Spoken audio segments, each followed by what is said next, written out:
आपकी पुस्तक क्षितिज का गद्य खंड का चौथा पाठ है सांवले सपनों की याद। इसे लिखा है जाबिर हुसैन ने। यह पाठ पक्षी वैज्ञानिक सालिम अली की मृत्यु के तुरंत बाद डायरी शैली में लिखा गया इनका संस्मरण है। संस्मरण का अर्थ होता है बच्चों, किसी को याद करके जब कुछ लिखा जाता है तब उसे कहते हैं संस्मरण। सालिम अली के मृत्यु से उत्पन्न दुख और अवसाद को लेखक ने सांवले सपनों की याद इस पाठ के माध्यम से प्रस्तुत किया है। सालिम अली का स्मरण करते हुए उनका व्यक्ति चित्र यहाँ प्रस्तुत किया गया है। तो हम पढ़ते हैं पाठ सांवले सपनों की याद। सुनहरे परिंदों के खूबसूरत पंखों पर सवार सांवले सपनों का एक हुजूम मौत की खामोश वादी की तरफ अग्रसर है। वादी का अर्थ होता है घाटी, अग्रसर यानी आगे चल रहा है। कोई रोक टोक सके कहाँ संभव है। इस हुजूम में आगे आगे चल रहे हैं। हुजूम का अर्थ होता है एक जैसे जुलूस के जैसे सभी इकट्ठा होकर चलते हैं। सालिम अली की मृत्यु के बाद जब उन्हें लेकर जा रहे थे उस समय का वर्णन यहाँ किया गया है। इस हुजूम में आगे आगे चल रहे हैं सालिम अली, अपने कंधों पर सैलानियों की तरह अपने अंतहीन सफ़र का बोझ उठाए। लेकिन यह सफ़र पिछले तमाम सफ़रों से भिन्न है। भीड़ भाड़ की जिंदगी और तनाव के माहौल से सालिम अली का यह आखिरी पलायन है। पलायन का अर्थ होता है भागना, यानी पहली बार ये आखिरी, इसके बाद वो कभी नहीं भागेंगे। अब तो वो उस वन पक्षी की तरह प्रकृति में विलीन हो रहे हैं जो जिंदगी का आखिरी गीत गाने के बाद मौत की गोद में जा बसा हो। कोई अपने जिस्म की हरारत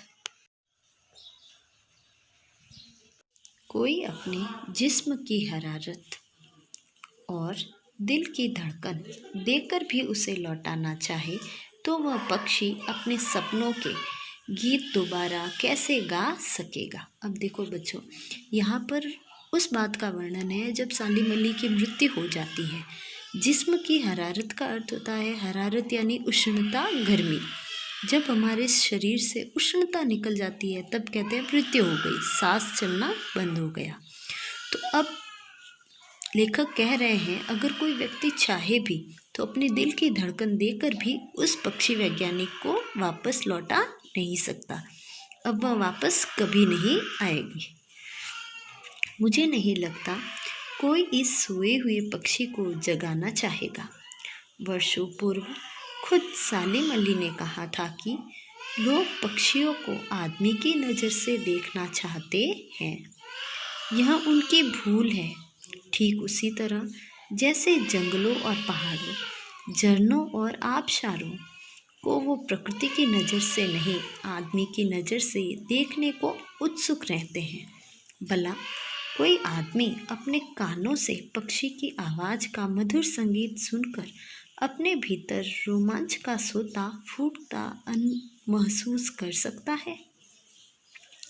एहसास की ऐसी ही एक ऊबड़ खाबड़ जमीन पर जन्मे मिथक का नाम है सालिम अली। सालिम अली ये क्या थे? एहसासों की ज़मीन पर जन्मे हुए मिथक थे। पता नहीं इतिहास में कब कृष्ण ने वृंदावन में रास लीला रची थी और शोक गोपियों को अपनी शरारतों का निशाना बनाया था। कब माखन भरे भांडे फोड़े थे और दूध छाली से अपने मुंह भरे थे। कब वाटिका में छोटे छोटे किंतु घने पेड़ों की चाह में विश्राम किया था। कब दिल की धड़कनों को एकदम से तेज करने वाले अंदाज में बंसी बजाई थी। और पता नहीं कब वृंदावन की पूरी दुनिया संगीतमय हो गई थी। पता नहीं यह सब कब हुआ था, लेकिन कोई आज भी वृंदावन जाए तो उस नदी का सांवला पानी उसे पूरे घटनाक्रम की याद दिला देगा। हर सुबह सूरज निकलने से पहले जब पतली गलियों से उत्साह भरी भीड़ नदी की ओर बढ़ती है तो लगता है जैसे उस भीड़ को चीरकर अचानक कोई सामने आएगा और बंसी की आवाज़ पर सब किसी के कदम थम जाएंगे।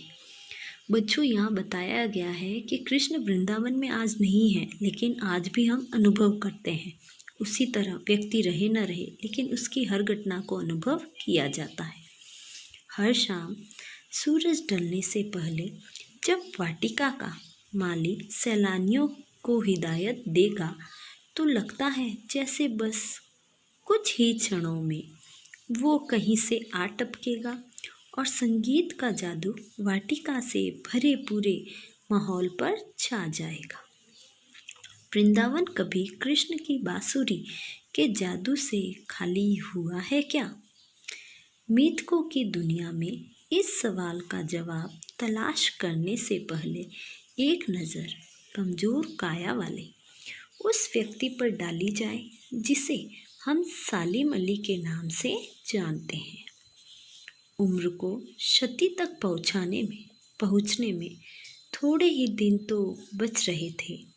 संभव है लंबी यात्राओं की थकान ने उनके शरीर को कमज़ोर कर दिया हो और कैंसर जैसी जानलेवा बीमारी उनकी मौत का कारण बनी हो, लेकिन अंतिम समय तक मौत उनकी आंखों से वह रोशनी छीनने में सफल नहीं हुई जो पक्षियों की तलाश और उनकी हिफाजत यानी रक्षा करना, हिफाजत के प्रति समर्पित थी।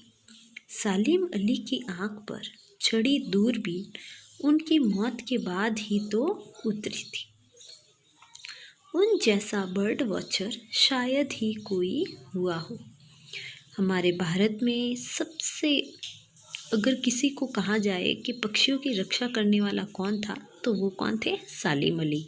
उनके जन्मदिन को हमारे भारत में पक्षी दिवस के रूप में मनाया जाता है। लेकिन एकांत क्षणों में सालिम अली बिना दूरबीन भी देखे गए हैं। दूर क्षितिज तक फैली जमीन और झुके आसमान को छूने वाली उनकी नज़रों में कुछ कुछ वैसा ही जादू था जो प्रकृति को अपने घेरे में बांध लेता है। सालिम अली उन लोगों में थे जो प्रकृति के प्रभाव में आने की बजाय प्रकृति को अपने प्रभाव में लाने के कायल होते हैं। उनके लिए प्रकृति में हर तरफ एक हंसती खेलती रहस्य भरी दुनिया पसरी थी। यह दुनिया उन्होंने बड़ी मेहनत से अपने लिए गढ़ी थी यानी बनाई थी। इसके गढ़ने में उनकी जीवन साथी यानी उनकी पत्नी तहमीना ने काफ़ी मदद पहुंचाई थी। तहमीना स्कूल के दिनों में उनकी सहपाठी रही थी। सालिम अली और तहमीना दोनों एक विद्यालय में पढ़ते थे और एक ही कक्षा में। तो सहपाठी का अर्थ है साथ साथ पढ़ना। अपने लंबे रोमांचकारी जीवन में ढेर सारे अनुभवों के मालिक सालिम अली एक दिन केरल की साइलेंट वैली को रेगिस्तानी हवा के झोंकों से बचाने का अनुरोध लेकर चौधरी चरण सिंह से मिले थे। वे प्रधानमंत्री थे। चौधरी साहब गांव की मिट्टी पर पड़ने वाले पानी की पहली बूंद का असर जानने वाले नेता थे।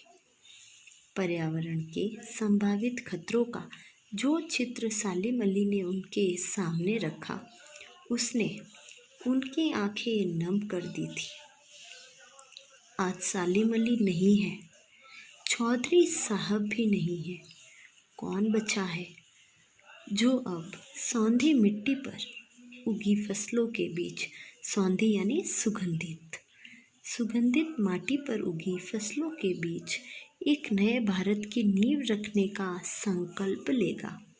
कौन बचा है जो अब हिमालय और लद्दाख की बर्फीली ज़मीनों पर जीने वाले पक्षियों की वकालत करेगा? सालिम अली ने अपनी आत्मकथा का नाम रखा था फॉल ऑफ ए स्पैरो। मुझे याद आ गया। D.H. लॉरेंस की मौत के बाद लोगों ने उनकी पत्नी फ्रीडा लॉरेंस से अनुरोध किया कि वह अपने पति के बारे में कुछ लिखे। फ्रीडा चाहती तो ढेर सारी बातें लॉरेंस के बारे में लिख सकती थी, लेकिन उसने कहा, मेरे लिए लॉरेंस के बारे में कुछ लिखना असंभव सा है। मुझे महसूस होता है कि मेरी छत पर बैठने वाली गौरैया लॉरेंस के बारे में ढेर सारी बातें जानती है, मुझसे भी ज़्यादा जानती है। वो सचमुच इतना खुला खुला और सादा दिल आदमी था। मुमकिन है लॉरेंस मेरी रगों में, मेरी हड्डियों में समाया हो, लेकिन मेरे लिए कितना कठिन है उसके बारे में अपने अनुभवों को शब्दों में जामा पहनाना। मुझे यकीन है मेरी छत पर बैठी गौरैया उसके बारे में और हम दोनों के बारे में मुझसे ज़्यादा जानकारी रखती है। जटिल प्राणियों के लिए सालिम अली हमेशा एक पहेली बने रहेंगे।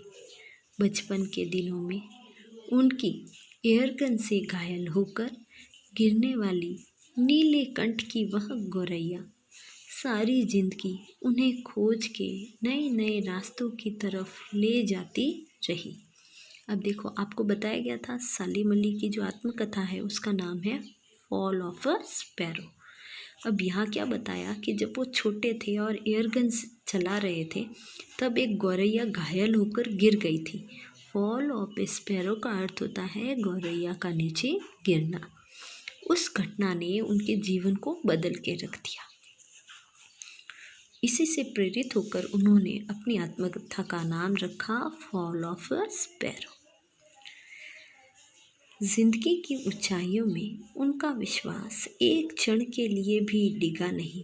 वो लॉरेंस की तरह नैसर्गिक जिंदगी का प्रतिरूप बन गए थे। सालिम अली प्रकृति की दुनिया में एक टापू बनने की बजाय अथाह सागर बनकर उभरे थे। जो लोग उनके भ्रमणशील स्वभाव और उनकी यायावरी से परिचित हैं, उन्हें महसूस होता है कि वो आज भी पक्षियों के सुराग में ही निकले हैं और बस अभी गले में लंबी दूरबीन लटकाए अपनी खोजपूर्ण नतीजों के साथ लौट आएंगे। जब तक वो नहीं लौटते, क्या उन्हें गया हुआ मान लिया जाए? मेरी आंखें नम हैं, सालिम अली तुम लौटोगे ना? यहाँ पर जाबिर हुसैन ने अपना जो प्रेम था सालिम अली के प्रति और उनके जाने का जो दुख था उनके मन में, वो प्रकट किया है। वो अंत में कहते हैं, सालिम अली तुम लौटोगे ना? यहाँ पर आपका ये पाठ समाप्त होता है।